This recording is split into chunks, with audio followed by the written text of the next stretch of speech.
Thank you, Michael. Great to be here in Minnesota in this great stadium. Great soccer state. We have a lot of history here, playing with the national team. But I think more importantly, it's who I'm joined by, Jordan from the Power team, and we've formed a great relationship with the Power team, and it's great to have the whole team watching training. And I remember a year ago when we were here in that snowy game in Minnesota for World Cup qualifying, we asked the Power team to come speak to our group. And it was really about mindset and determination, that relentlessness that the Power team exhibits every single day. So thank you for how you inspired our team.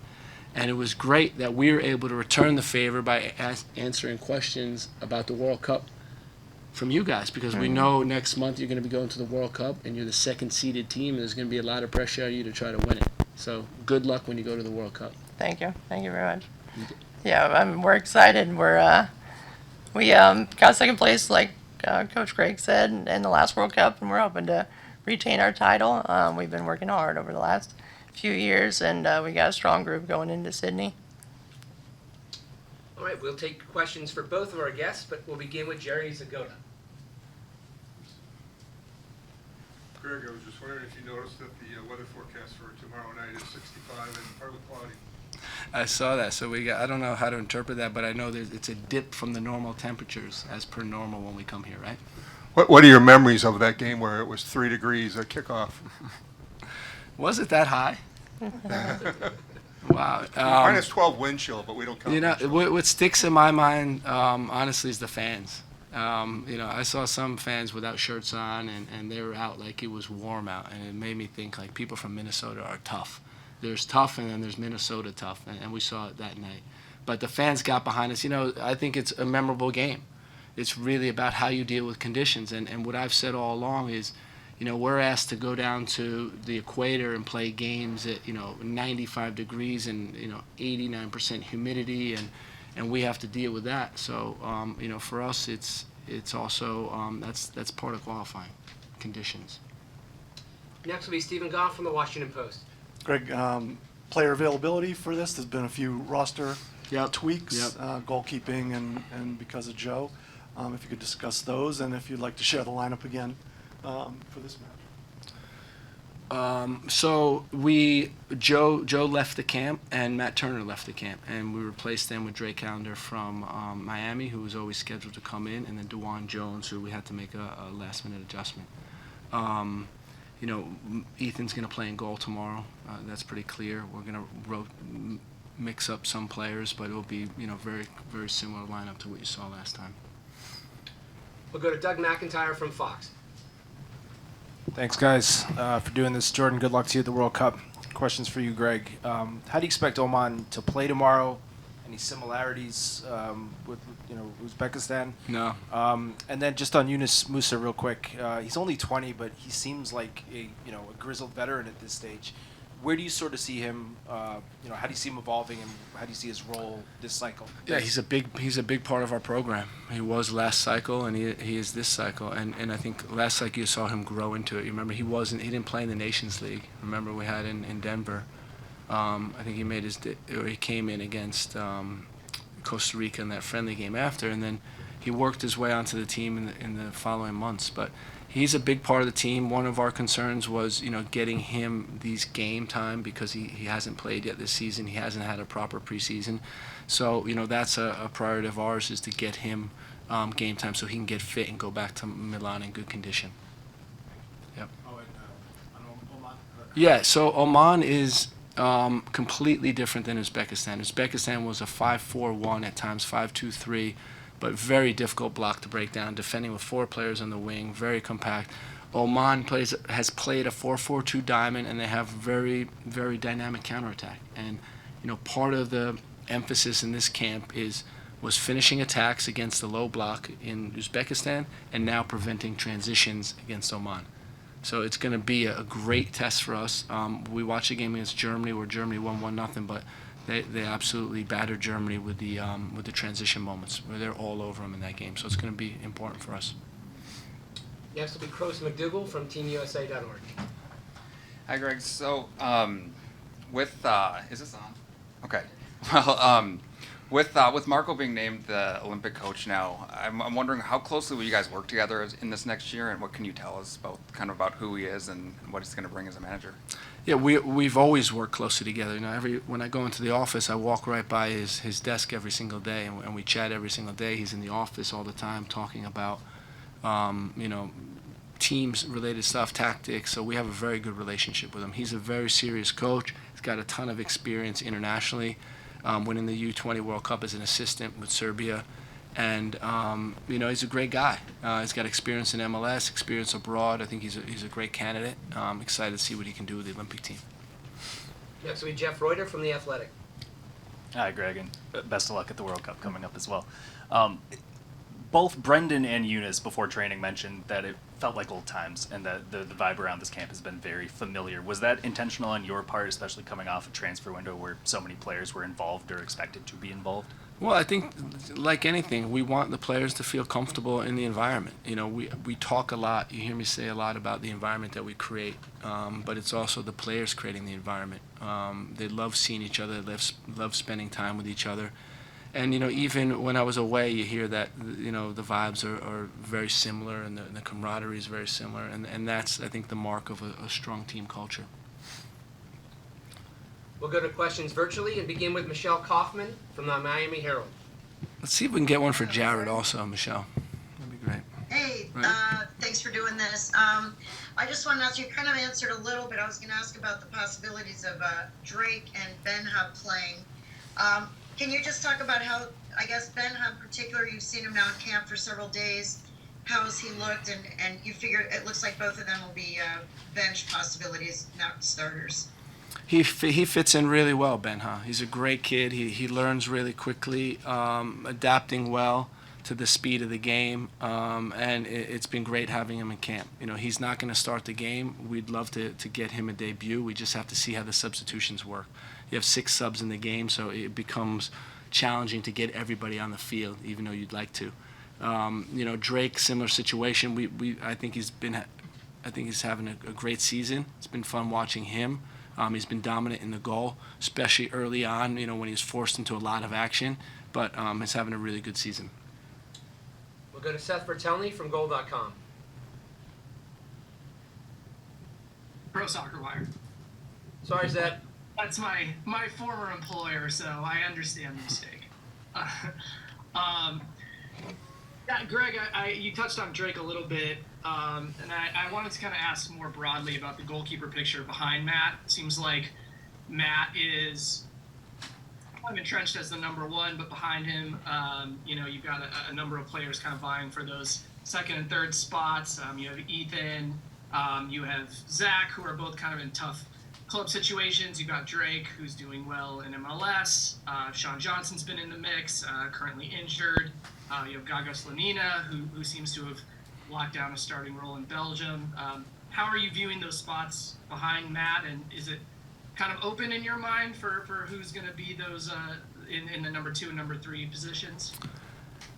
You know, I think that you did a good job identifying, you know, the bulk of the pool, but we also have some young MLS goalies that are doing really well, and basically it's about performance, right? And Matt, I think, is a serious enough guy that he realizes he has got a good position now, but it's about him performing week in and week out with his club and doing the best he can.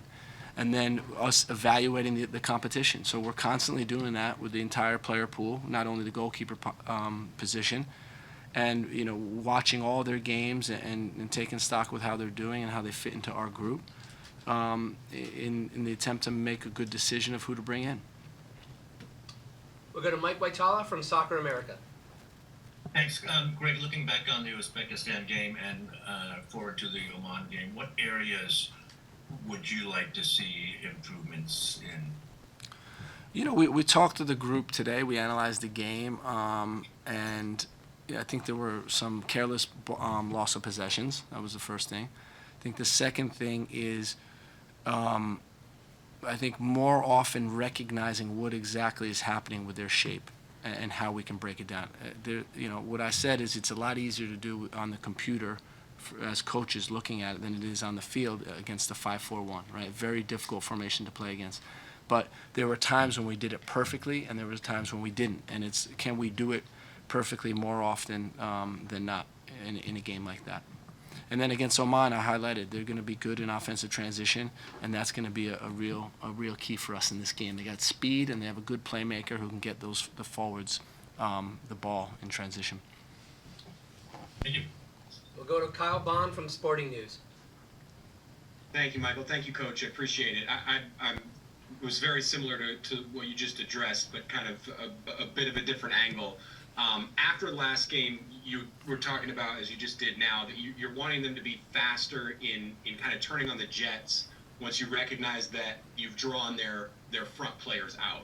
That seems to be sort of a recognition thing for the players. So what are some things that you can do to help them see those opportunities before they open up so that they can then capitalize on them? Yeah, so I think it's just understanding how they move, right? So, for example, in their 5 in the back, there were times when their side center back was releasing to our attacking midfielders.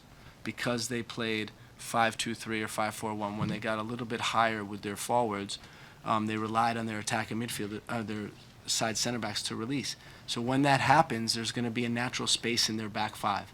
And if we can get the ball central, now can we then play directly behind it? You saw Luka got the ball centrally a number of times, and we weren't able to capitalize on that opportunity when their whole team's moving forward.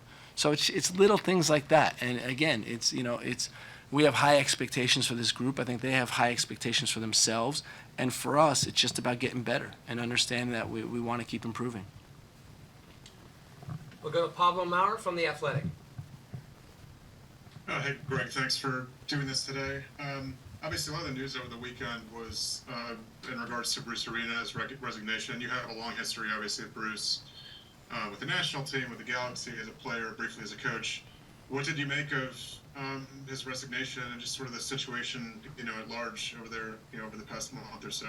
I'm not entirely informed with the ins and outs of that whole thing. What I'd say is I know Bruce. I know he's a great person. I know he's a great coach. I know he is a very successful coach. I know he has a strong family, and that's all I can really say about that. I know Bruce has a great character.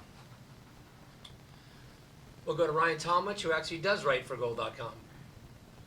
Thank you, Michael. And hey, Greg, I wanted to ask about Malik Tillman, coming into that last game and kind of making an impact at the end there. I want to ask what have you seen from him and kind of projecting where he fits this cycle? He's someone that could play in different positions. Where do you kind of see him fitting in, both in the short term and maybe in the long term with the way you set things up? I think he's a fantastic player. I really do. That's why we're so keen to have him commit to the United States a couple of years ago. He's dynamic player, sees the game ahead of time. He can speed up the game. He can make final actions. He's calm in the penalty box. He's got a lot of strong attributes. And for us, it's okay, how does he take all those qualities to the next level when he gets opportunities? And I think the other day he did a good job. He'll get an opportunity tomorrow, so we'll see how he can do, but the coaches are high on him. Next will be Sanjay Sujan Thakumar. Thanks, Michael. Thanks, Gary, for doing this.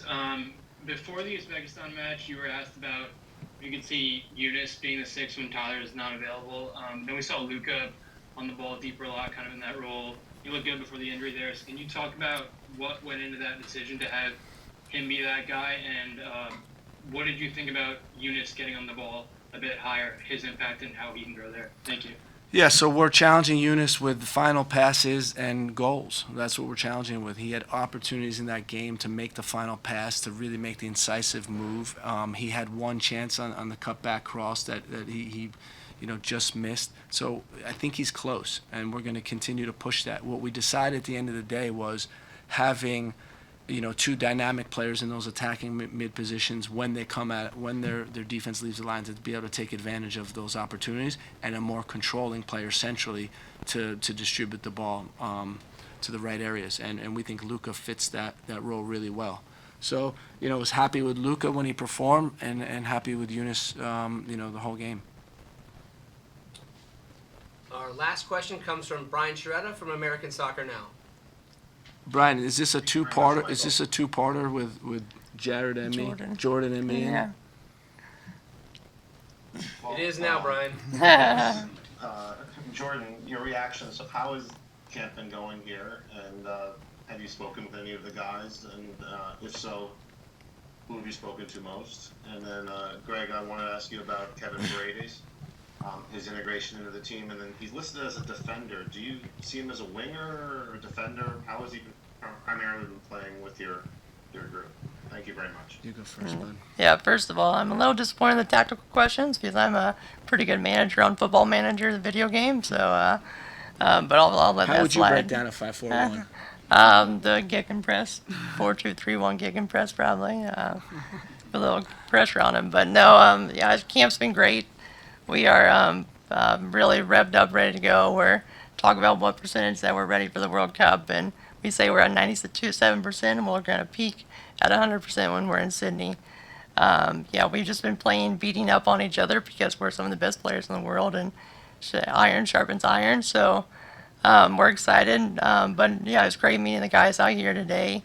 They are really invested in our success as well, and they want to see us succeed as much as we want to see them succeed. But yeah, it's a great experience, camp all around, and being part of U.S. soccer has been awesome. So regarding Kevin, I really like Kevin. I've liked him for a while. I think he's a dynamic player, really interesting player.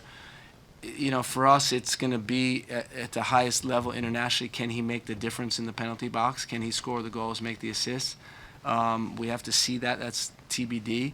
And then if not, can he, be a very dynamic attacking wingback, or fullback? We want our fullbacks to be attacking. You see with Anthony and Serge and Christoph and all our Dewan, all our fullbacks are attacking, so he could fit into that also.